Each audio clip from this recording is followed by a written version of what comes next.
Bismillahirrahmanirrahim. Assalamualaikum warahmatullahi wabarakatuh. Perkenalkan, nama saya Samiati. Saya dari kelas Agribisnis C dengan NIM 210321100149. Di sini saya akan menjelaskan mengenai materi Tafakufiddin yaitu tajwid. Baik, langsung saja saya share screen terlebih dahulu.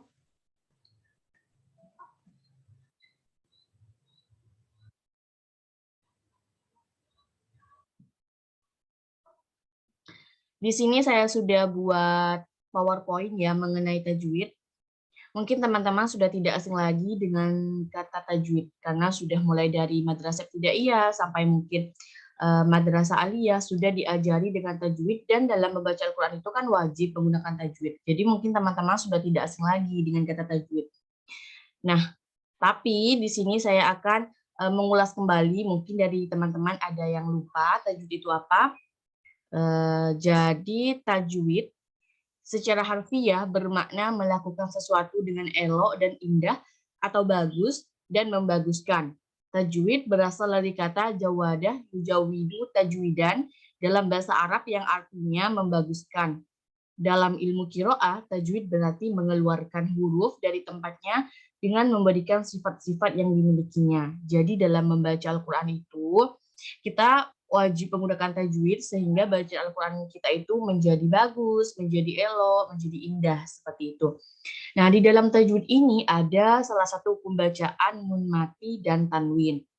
Nah, untuk nun mati dan tanwin saya yakin sudah tidak asing lagi kan, karena banyak sekali ayat-ayat di dalam Al-Qur'an yang memuat mengenai nun mati atau tanwin ini.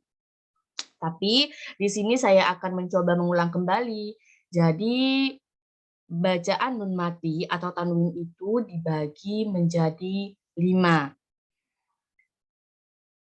yaitu ada izhar, ada idgham bigunah, ada idgham bilaunah, ada iklab, dan ada ikhfa. Baik, mari kita bahas satu persatu dari hukum bacaan nun mati atau tanwin ini. Yang pertama itu ada hukum bacaan izhar. Adapun arti izhar halqi secara istilah adalah mengeluarkan setiap huruf dari makhrajnya tanpa dengung atau gunnah pada huruf yang diizharkan. Huruf yang diizharkan pada kalimat tersebut adalah huruf nun mati dan tanwin. Membaca izhar halqi adalah wajib terang atau jelas dan tidak boleh dengan berdengung. Nah, jadi izhar halqi ini harus dibaca dengan terang dan jelas. Adapun huruf izhar halqi itu ada 6 ya. Yang pertama itu ada hamzah, ha, kho, ain, ghin, dan ha. Nah, semua huruf ini disebut dengan huruf halqi karena ini dikeluarkan dari tenggorokan sehingga disebut dengan halqi, dan membacanya dengan terang apabila bertemu dengan nun mati atau tanwin. Contohnya, man, amanah, seperti itu. Jadi tidak perlu mendengung.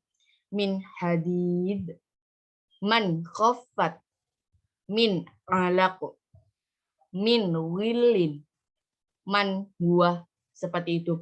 Jadi tidak perlu berdengung. Jadi tidak perlu seperti ini. Man mana. Jadi tidak perlu. Jadi cara membacanya itu harus jelas dan tidak perlu berdengung. Man mana, seperti itu. Lalu hukum bacaan yang kedua itu ada idgham bigunah. Idgham bigunah adalah hukum bacaan yang melebur atau disertai dengungan atau yang berarti memasukkan salah satu huruf nun mati atau tanwin ke dalam huruf sesudahnya, dan lafaz dari idgham bigunah tersebut haruslah mendengung dan dibaca dengan panjang 2 harakat atau 1 alif. Nah, untuk idgham bigunah ini kita wajib untuk berdengung dengan panjang 2 harakat atau 1 alif. Untuk lebih memudahkan kita dalam menghafalkan huruf-huruf dari idgham bigunah, kita tinggal mengingat satu kata, yaitu yannu. Iya, nun, mim, dan waw. Contohnya, famay ya'mal. Ini harus mendengung dengan 2 harakat. Famay ya'mal inna fa'ati mimma'in miwaliyin Seperti itu. Lanjut.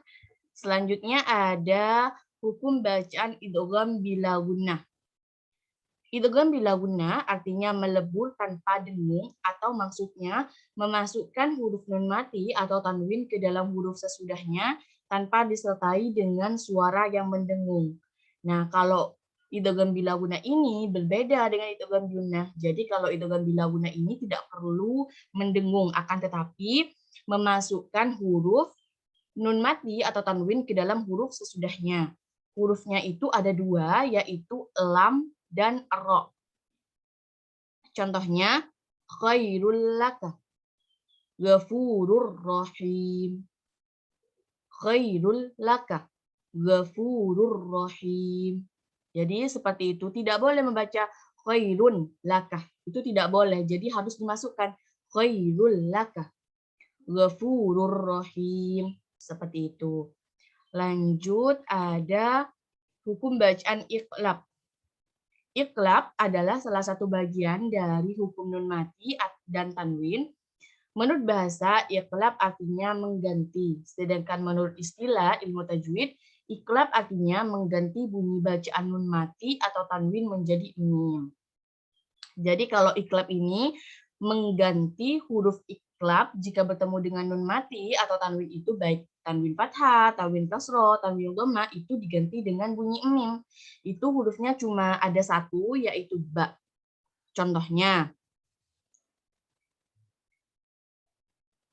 la nasfa'am bin nasiyah. La nasfa'am bin nasiyah. Jadi ini harus diganti dengan huruf mim seperti sukun mim. Jadi tidak boleh dibaca la nasfa'an bin nasiyah, itu tidak boleh.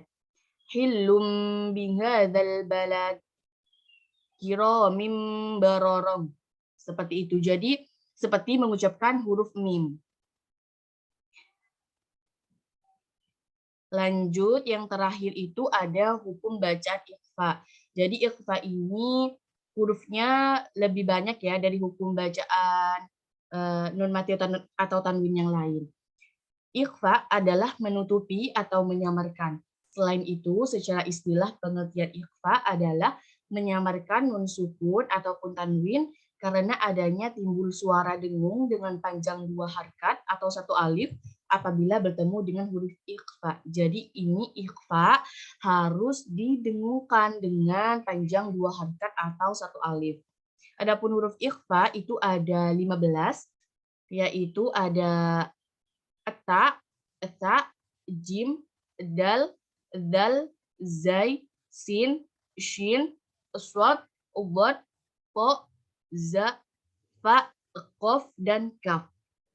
Di sini saya sudah punya contohnya. Contohnya jami'an tummah, hubban jamma, yauma idin zulqo, seperti itu ya. Jadi harus dengan dengung dengan panjang dua harkat atau satu alif. Nah, mungkin itu merupakan bacaan nun mati atau tanwin. Nah, selanjutnya di sini saya punya video. Ini merupakan seseorang MTQ yang mengaji di Pamekasan. Saya minta videonya kepada guru saya karena saya mau menampilkan video ini di sini. Semoga video ini bermanfaat, kita dengarkan dengan baik, kita simak, kita hayati bagaimana pengucapan dan membaca dia dalam Al-Quran. Baik, kita mulai.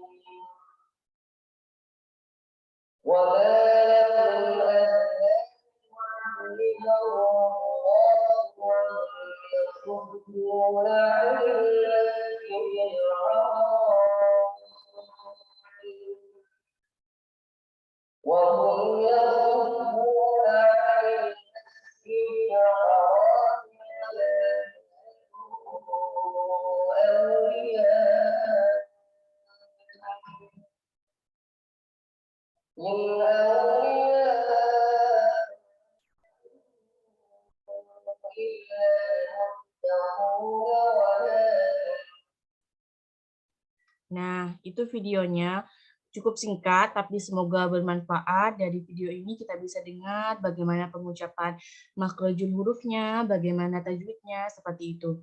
Semoga kita bisa membaca Al-Quran dengan baik. Kita tidak boleh kalah dengan orang yang tua. Masa yang tua rajin banget baca Al-Quran, kita enggak, seperti itu. Dan juga kenapa tajwid ini penting?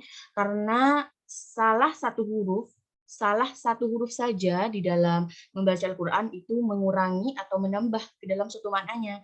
Jadi kita harus sangat berhati-hati. Mungkin cukup sekian video dari saya. Terima kasih. Semoga Tafakkur Fidin ini membawa keberkahan dalam hidup kita. Saya juga mengucapkan terima kasih kepada Tafakkur Fidin karena dengan adanya program ini kami merasa ada yang membimbing kami, ada yang mengulang pelajaran kami, seperti itu. Terima kasih Tafakkur Fidin. Nah, mungkin cukup sekian video penjelasan dari saya. Kurang lebihnya saya mohon maaf. Wassalamualaikum warahmatullahi wabarakatuh.